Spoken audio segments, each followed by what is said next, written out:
Hello, I'm Robert Knowles. And I am Richard Simpson. Today we want to discuss the life of Joseph Stalin from the death of Vladimir Lenin to the signing of the treaty between the Soviet Union and Germany prior to World War II. The death of Lenin left a power vacuum in the Soviet Communist Party. The question of who was going to be the leader of the Soviet Union in the wake of Lenin's death was between many people. The power struggle between Stalin, Trotsky, Zinoviev, Kamenev, Alexei Rykov, and Mikhail Tomsky. Stalin's utter hatred of Trotsky led Stalin to believe that his primary obstacle was Trotsky. The two had very differing views on the spread of communism. Trotsky believed that the entire world would rise up to create a communist utopia in the wake of revolution. Stalin believing that Lenin supported the idea of socialism in one country, that countries would come to communism on their own, needing to work its way out from one country to the next. This would be the biggest sticking point between the two until the death of Trotsky in 1940. Members of the Communist Party were very concerned about Stalin's rise to power. However, it didn't stop some of them from supporting Stalin in his effort to keep Trotsky at bay. Trotsky and his supporters considered Stalin too much right politically. Trotsky's belief was that Stalin and his supporters were taking too much from capitalism for communism to truly take complete effect. The Soviet Communist Party started breaking into many factions. Stalin was already the general secretary of the party, and this gave him the power to name his own supporters in all the positions that he would need to acquire total power. Stalin started placing new party members in positions, since old members tended to be university educated. The new members tended to be workers and peasants. Trotsky and his supporters created a group called the Left Opposition. Stalin forged an alliance with Kamenev and Zinoviev against Trotsky. Stalin also continued to place his supporters in power in the Central Committee. In 1924, Stalin turned on Kamenev and Zinoviev. He was busy removing their supporters from the Central Committee. The following year, the two moved against Stalin in Bukharin. Kamenev and Zinoviev joined Trotsky to create an opposition to Stalin. Ultimately, the opposition backed down and denounced all of the factional arguments at Stalin's insistence. Stalin threatened to resign in October and December 1926 and again in December 1927. Trotsky and Zinoviev were removed from the Central Committee. Trotsky was deported to Kazakhstan and then exiled from the Soviet Union altogether. But Stalin wasn't in charge of the government. He gave that title to his supporter Molotov. One of Stalin's biggest arguments along the way in 1927 was his views when it came to China. Stalin was very worried about the imperial aspirations of the Japanese, so he was encouraging the Chinese Communist Party to work with the Kuomintang. This went against a lot of people in the Soviet Communist Party and their view that they should support the Chinese Communist Party. Stalin was proven wrong, and the Kuomintang started cracking down on the communists. This started the Chinese Civil War. One of the biggest problems in the Soviet Union was one that had been around since Russian Empire was around. The Soviet Union was behind the Western nations when it came to industrial development. Most of the nation was farmers, but grain production was going down. The government feared attack from a number of places, and their people that were eager to end Stalin and his market approach to the economy. Those people included the Red Army. Those fears led to Stalin turn politically left, more left than even Trotsky. The economic program set up by Lenin and followed by Stalin had quite a bit of the economy in hands of affluent peasants called kulaks and small businessmen called nipnin.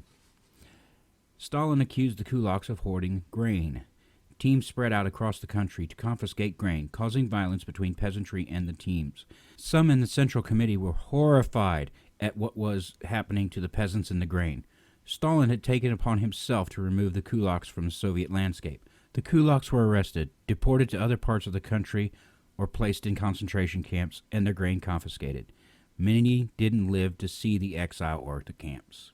In 1930, the Politburo outlawed the kulak class. This was after the Politburo ordered the collectivism of agriculture. two types of farms were created, collectives and state.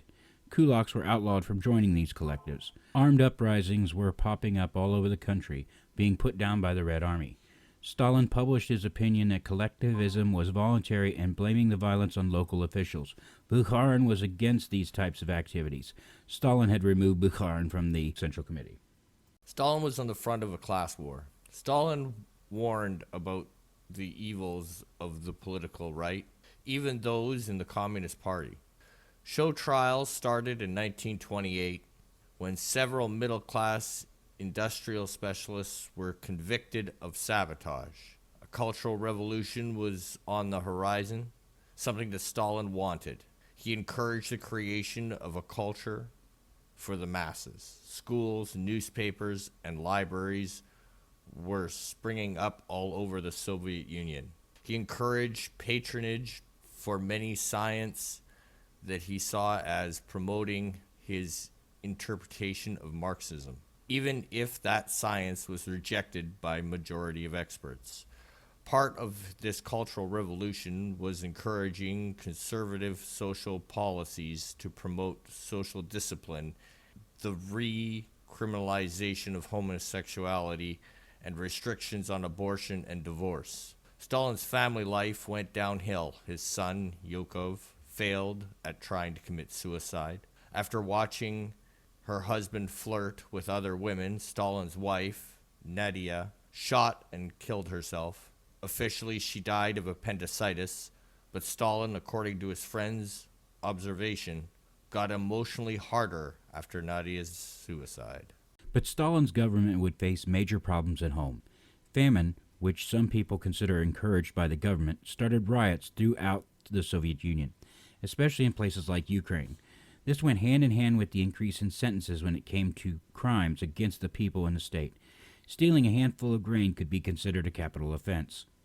Stalin's economy was based on 5-year plans. These plans set goals for the economy, but they were constantly changed to fit the current situation. The worst was yet to come. It started with mixed signals.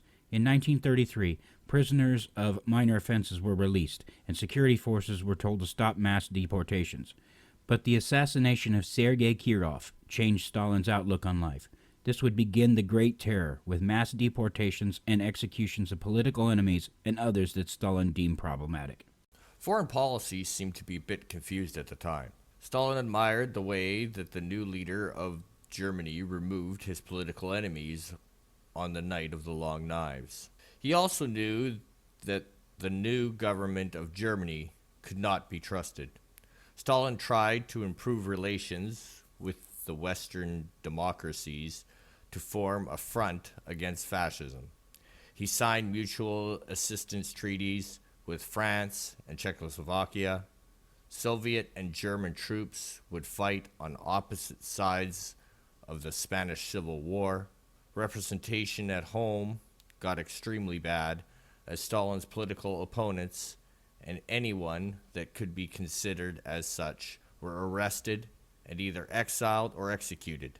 Many of the decisions on who was to be arrested were in Stalin's personal hands.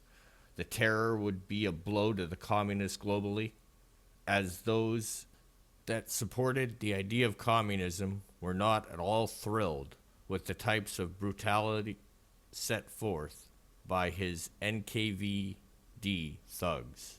It is deemed by historians that the major reason for the terror was the fear of counter-revolution in Stalin's eyes. Join us next time as we cover Stalin and the time period between 1939 and 1945. I've been Robert Knowles. And I am Richard Simpson. Thank you, and good night.